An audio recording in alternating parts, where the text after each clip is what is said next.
Bine v-am găsit, dragii mei din Zodia Capricorn, oriunde v-ați afla.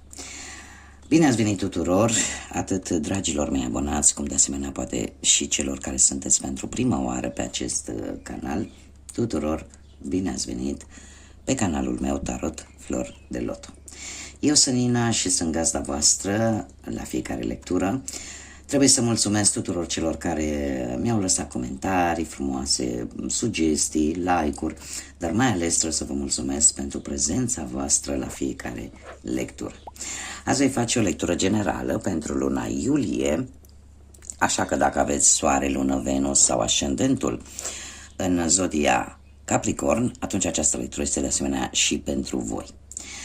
Desigur, puteți completa această lectură cu vizionarea celorlalte zodii care pot reprezenta pentru voi ascendentul, luna sau Venus și de unde voi puteți obține informații suplimentare.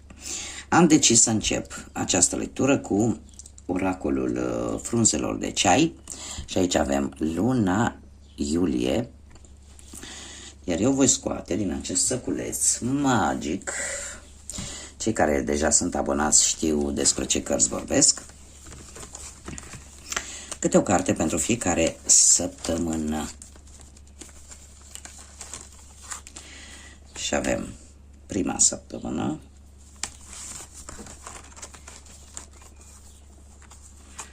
a doua,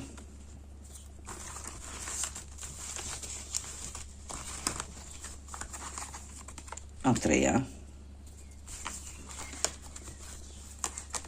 și a patra. Sunt 200 de cărți și numai așa le pot folosi. Bun, dragilor, haideți să vedem ce vine pentru zodia Capricorn în prima săptămână din iulie. Și avem Camila. Se pare că perseverența te va ajuta cumva să treci de o anumită problemă.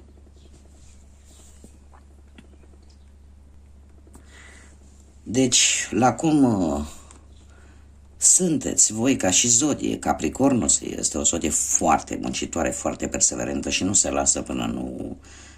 Sunt în stare să muncească foarte mult pentru a-și atinge scopurile.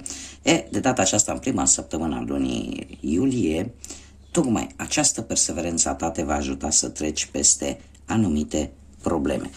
Probleme care pot fi relaționate cam cu orice aspect al vieții. În a doua săptămână avem Unicornul. Se pare că va trebui sau o să îți folosești intuiția pentru a face niște schimbări benefice pentru tine. Ce înseamnă asta?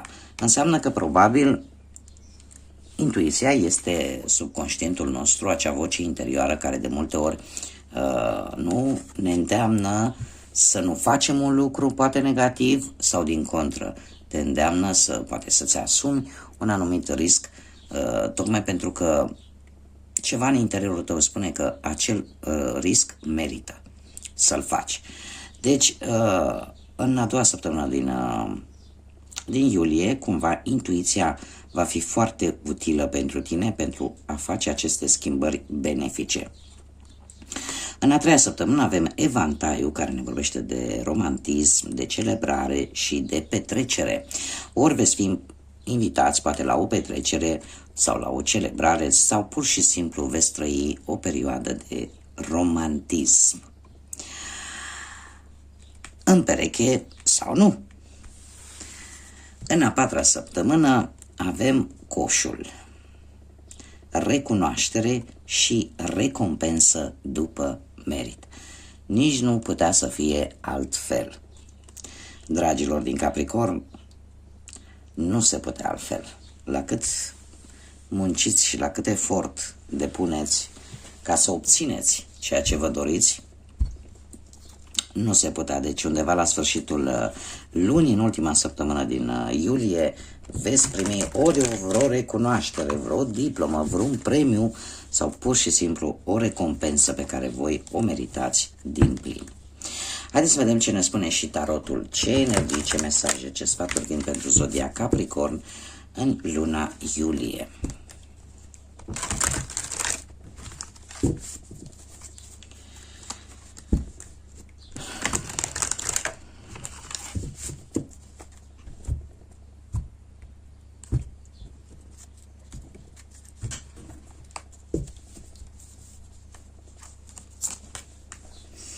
Și avem 6 de bâte, 10 de cupe, 5 de spade, lumea și 8 de spade. Aș zice că spadele predomină, asta îmi spune de o gândire logică și rațională sau de o comunicare. Da? Situația actuală cu acest 6 de bâte ne vorbește de o reușită. O reușită pe care e posibil să o fi avut după un anumit proiect sau după ce ai acordat o mai mare atenție anumite situații sau poate ți-ai acordat ție mai multă atenție și cumva nu te-ai mai interesat foarte tare nici invidiile, nici bârfa, nici ce spune lumea, nici nimic. Pur și simplu te-ai gândit la tine și atât. Cum de asemenea ne mai poate vorbi poate de, cum am mai spus, o recunoaștere la locul de muncă. Da? Și vei obține, poate unii dintre voi care sunteți în căutarea unui job, poate ați obținut un job mai bun decât poate ți imaginai.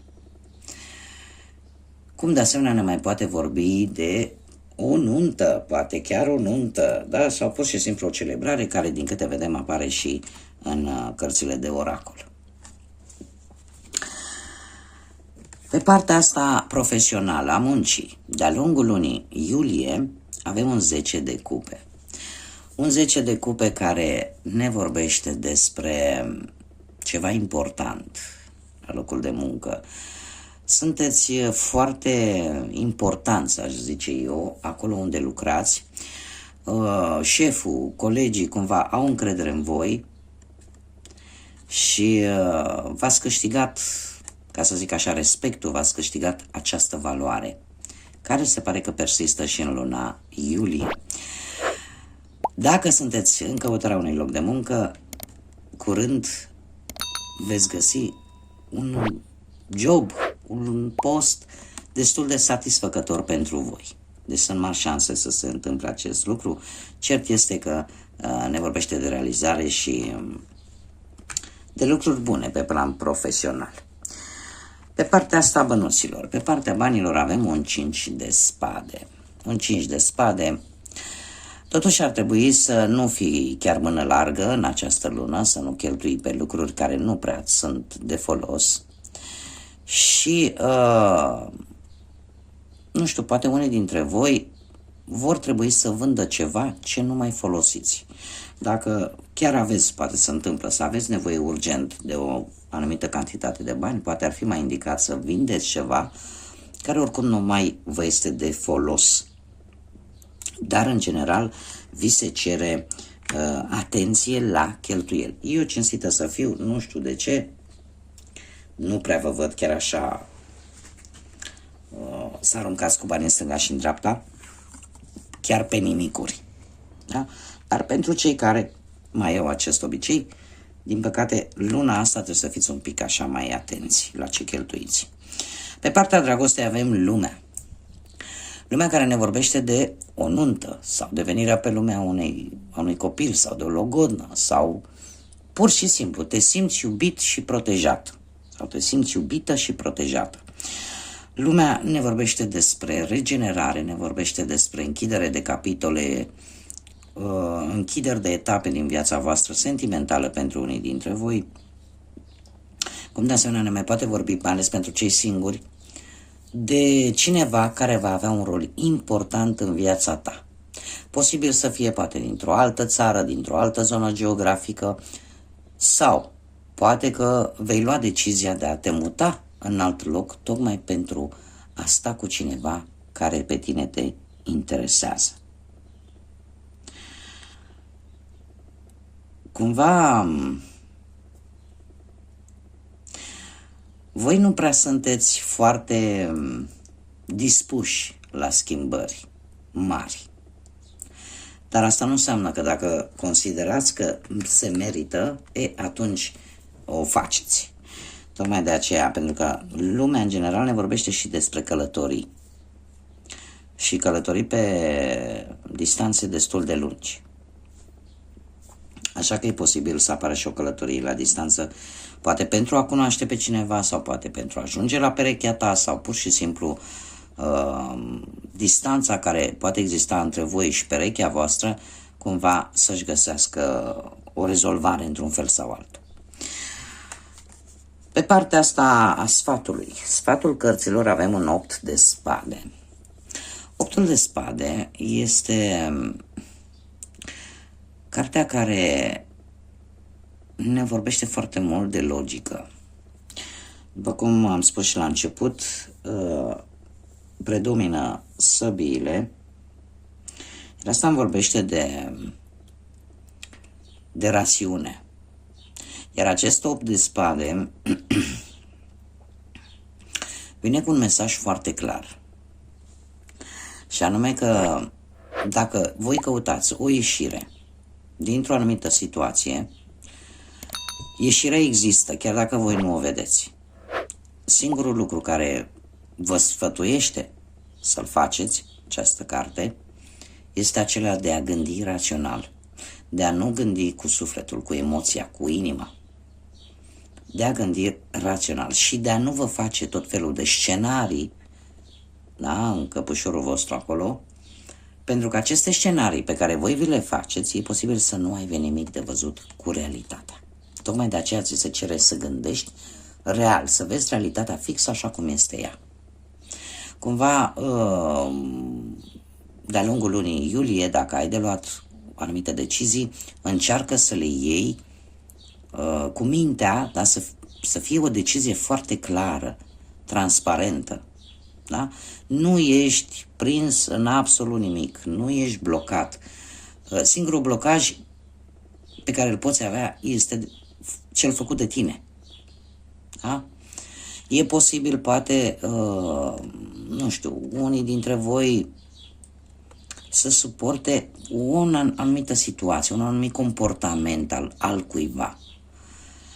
Și dacă simt că acel comportament nu-l mai puteți suporta, decizia, dacă vreți să schimbați ceva, trebuie luată cu mintea, cu rațiune.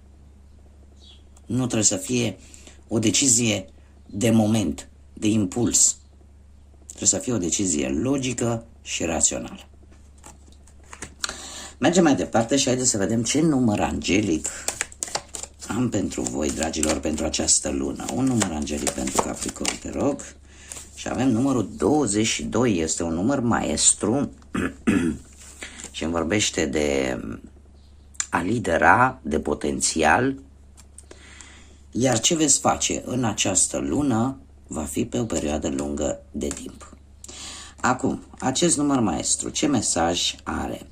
Ești în posesia unei incredibile puteri creative și ești sigur că poți să obții ceea ce tu îți dorești.